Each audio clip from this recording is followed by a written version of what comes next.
Well, everybody knows, quote-unquote, the Christmas story.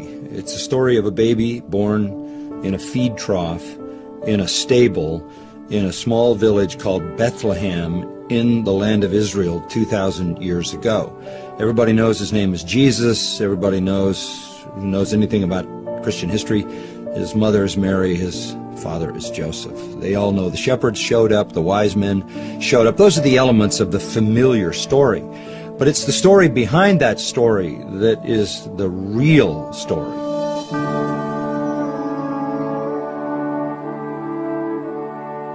God, the creator of the universe, creates man, creates him without sin, puts him in a perfect environment in the garden. Man, meaning Adam and Eve, disobey God, fall into sin, catapult the whole human race into a cursed condition where everyone in the world is a sinner.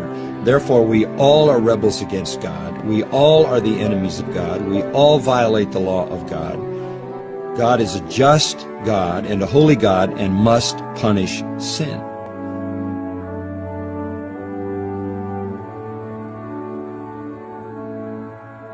God can either punish all sinners for their sin, and that would send all sinners to hell forever to pay really the unpayable penalty for their sin against him. Or God can provide a substitute to bear the punishment for their sin. And God, out of love for sinners, deems that he will send his Son, God the Son, the second member of the Trinity, God the Father, God the Son, and God the Spirit, that the second member of the Trinity will become a man. And for the purpose of dying for men. He had to be a man in order to die for men. He had to be God also in order to bear infinite punishment in a brief moment of time. So God comes into the world, takes on the form of a man, lives a sinless life because he is holy God. In spite of that, he is executed as a criminal, which from a human standpoint is the worst thing that people could have done to him, but from the divine standpoint is the best thing that God could do, because God puts on him the punishment for all the sins of all the people who will ever believe through human history.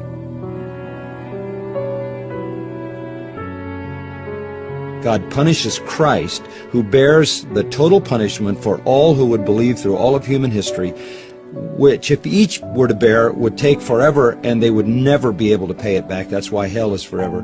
But because he is an infinite person, he bears all of that for all those people who would ever believe in 3 days, fully satisfying the justice of God. God validates the sacrifice of Christ as being perfect by, not only did God say, "This is my beloved Son in whom I am well pleased," but he raised him and seated him at his right hand because he had perfectly finished redemption. Christ then is at the right hand of God, exalted as Lord over all those who believe, having paid the penalty in full for their sins.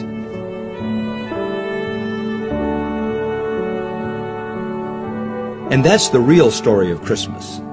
Not the shepherds and the wise men and the manger and the stable and 2 people and a little baby. That's on the surface. The real story is the story of a loving God and his divine redemption of sinners.